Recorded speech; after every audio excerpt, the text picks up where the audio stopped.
All the barricades, I wanna know why they hold me back. Need a miracle to break me through, but I won't get that. If I was a real wonder, then I could save me from turning around, lift me off the ground, and one day I'm free. Yeah, I wanna be a real wonder. Heaven lift me up from under. Wishing I could be somehow stronger now, so I can fight away all the pain inside me. Never be afraid of the fate that finds me. Wishing I could be stronger, so I can be a real wonder. Hey, what's up? I'm Mike. Thanks for watching the channel. Today we're going to be talking about one of the exciting but also kind of boring parts of the aviation journey, time building.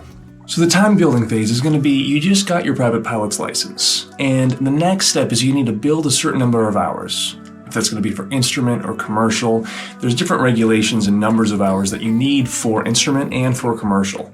And so that's going to involve you working with probably other pilots, flying, getting PIC time, and working on building to a certain number.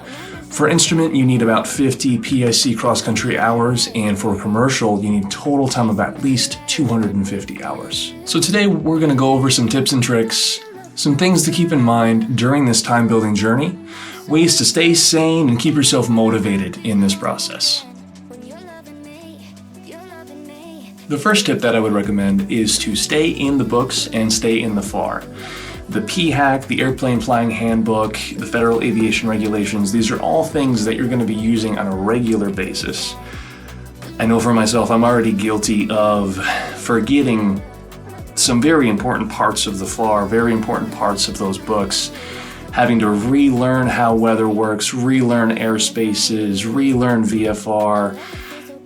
These things you're going to be using on the daily every time you get into the airplane. And these are things, even though you're learning something new, maybe even if you are not, if you're just out flying for fun, these are things that you're going to need for the next steps in the process, for instrument and for commercial, and potentially getting a job in the aviation industry.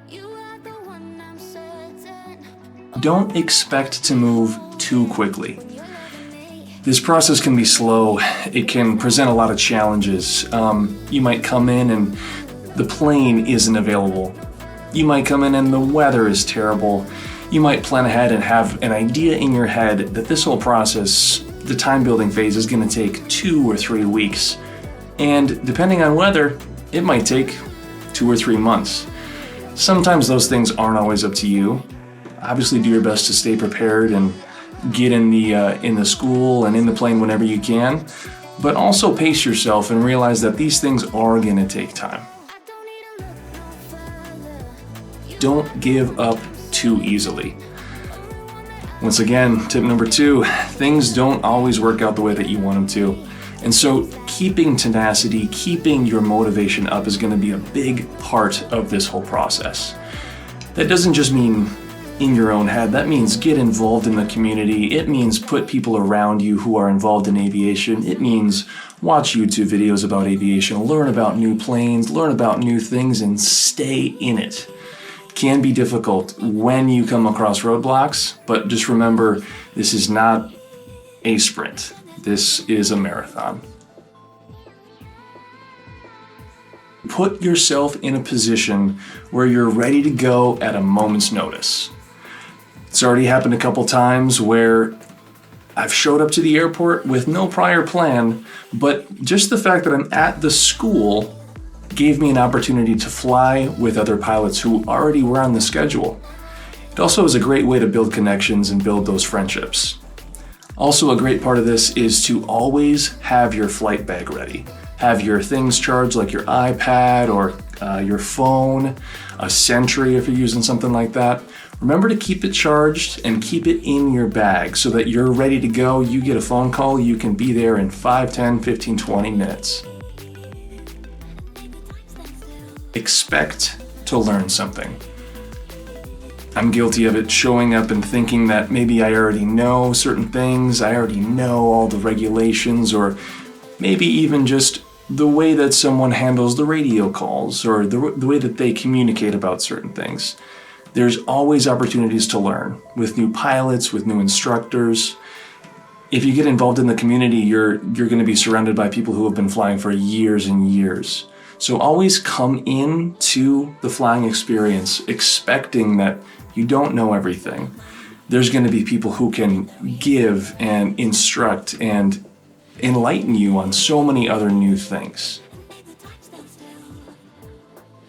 Look ahead and plan for the next rating, whatever that is.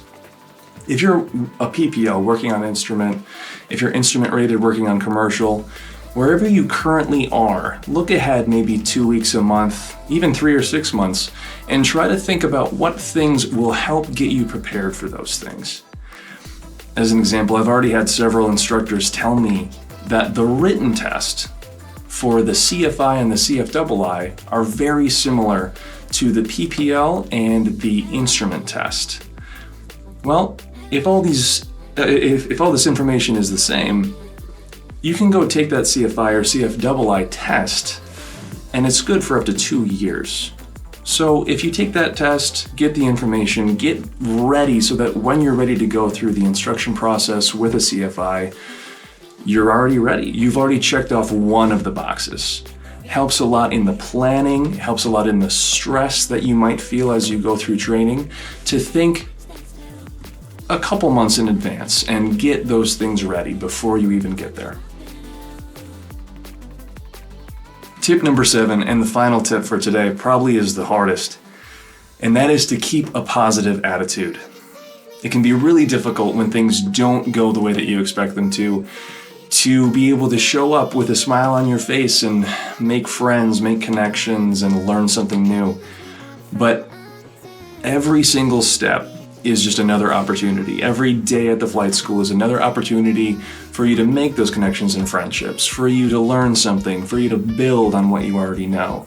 So if you can show up every day with that positive attitude, that's going to help your learning journey, that's going to help every single part of this whole experience.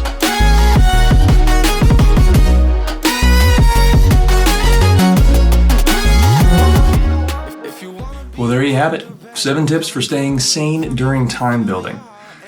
This whole process is really fun. It's also really challenging though, and there's things that pop up that you just don't have control over. So as much as you can, surround yourself with good people, keep your head in the books, follow these tips. Time is gonna fly and you're gonna love the process. It's been a pleasure. Stay safe out there.